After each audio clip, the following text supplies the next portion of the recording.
N'aie pas peur, Marie, car tu as trouvé grâce devant Dieu. Tu concevras et tu enfanteras un fils à qui tu donneras le nom de Jésus. Comment est-ce possible? Je suis vierge. Le Saint-Esprit viendra sur toi. C'est pourquoi le Saint-Enfant qui naîtra de toi sera appelé le Fils de Dieu.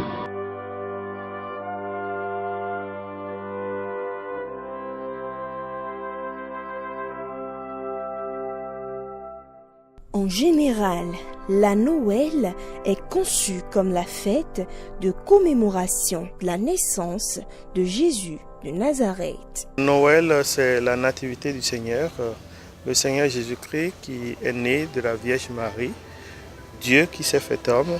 Et Noël, c'est cette fête de la rencontre de Dieu avec son humanité déchue.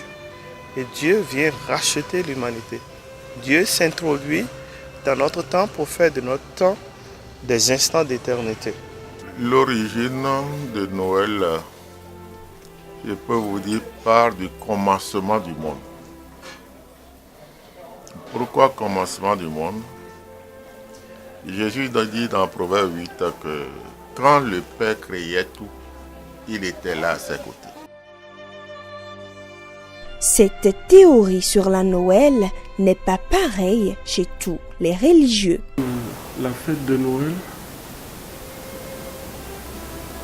c'est une fête normalement qui ne doit pas exister dans la vie d'un chrétien. Ça existe bien sûr, mais pas pour les chrétiens, encore moins les chrétiens évangéliques. La fête de Noël, non seulement qu'elle est commerciale, mais c'est aussi satanique à cause de son origine. Et cette fête a été instaurée par une femme qu'on appelait en son temps Reine du Ciel. Alors, pourquoi, selon vous, a-t-on pris une fête instaurée par une femme pour une fête de commémoration de la naissance de Jésus? Cette fête que les gens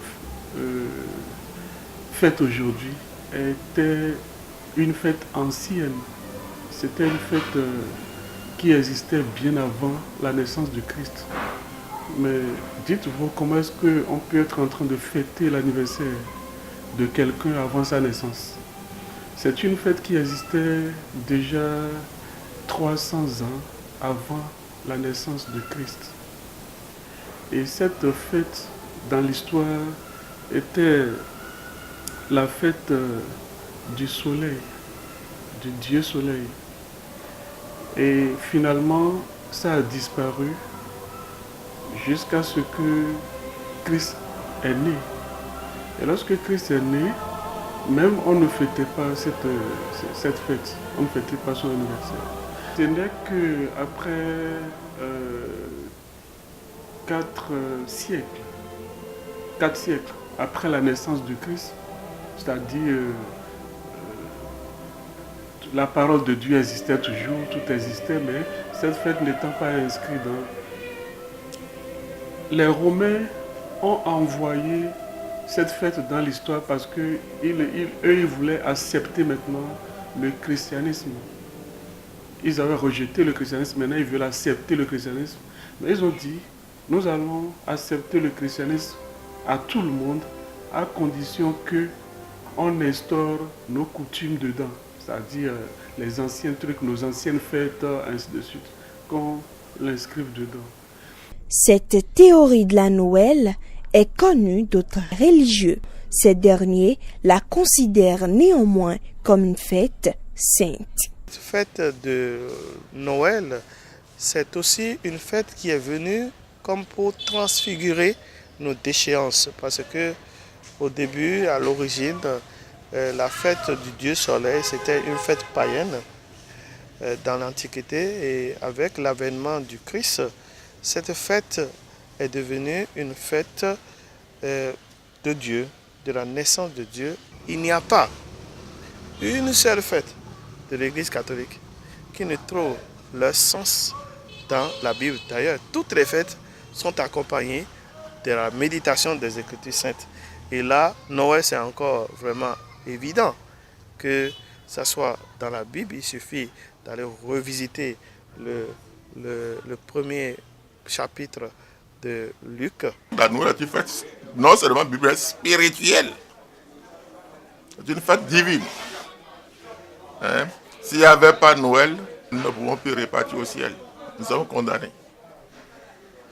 Donc, il faut que la parole se fasse chair pour venir nous racheter, pour nous ramener vers le Père. Ainsi, la célébration de la Noël commence déjà le 24 décembre. L'Église catholique célèbre à une liturgie. Vous savez, l'Église catholique il n'a rien à improviser.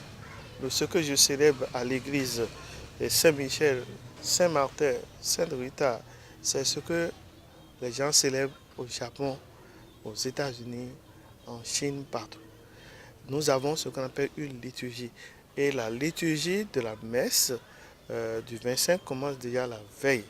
La veille par la messe, la grande messe de la nuit de Noël, qui est une messe qui est célébrée où on fait retentir à nouveau gloire à Dieu au plus haut des cieux et paix sur la terre aux hommes qui aiment. La plus bonne manière, c'est d'abord la piété. Veut dire aller vers Dieu avec un cœur repentant. Un cœur qui se reconnaît pécheur. Qu'un maître vient pour racheter. Pour ramener, veut dire aller dans l'humilité totale. Pour se donner au Seigneur qui vient pour nous ramener au Père. Pour tous ces religieux, la naissance de Jésus-Christ n'a rien à voir avec le Père Noël. Il n'y a pas de lien entre Père Noël et puis Jésus. Donc, il n'y a du tout pas de lien. Ça, c'est une fabrication humaine pour vendre les choses de ce monde pour nous faire plaisir. Ça n'a pas de lien. Je dis bien, c'est une fête hautement spirituelle. Il n'y a aucun lien entre Père Noël, qui est une activité commerciale. Vous allez voir, Noël s'habille en rouge et en blanc. C'était les couleurs de Coca-Cola qui, à une époque donnée, ne vendaient plus ses produits. Et pour se faire connaître, ils habillent un homme.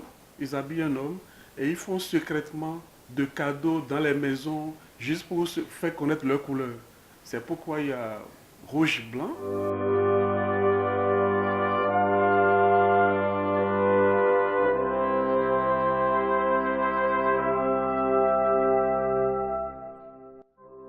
Si vous parcourez dans la Bible de Genèse à l'Apocalypse, il n'y a jamais eu anniversaire dans le monde des enfants de Dieu, dans le monde chrétien, mais il y avait seulement dans la Bible 2 qui fêtaient leur anniversaire en dehors de ce roi soleil, de ce Dieu soleil dont je suis en train de vous parler. Il y avait Hérode et puis Pharaon qui ont juste fêté leur anniversaire.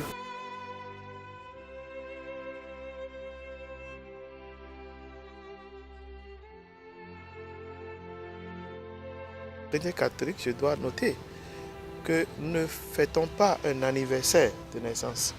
Ce n'est pas un anniversaire de naissance, c'est vraiment la naissance. Chaque année, nous demandons au Seigneur de renaître dans nos vies.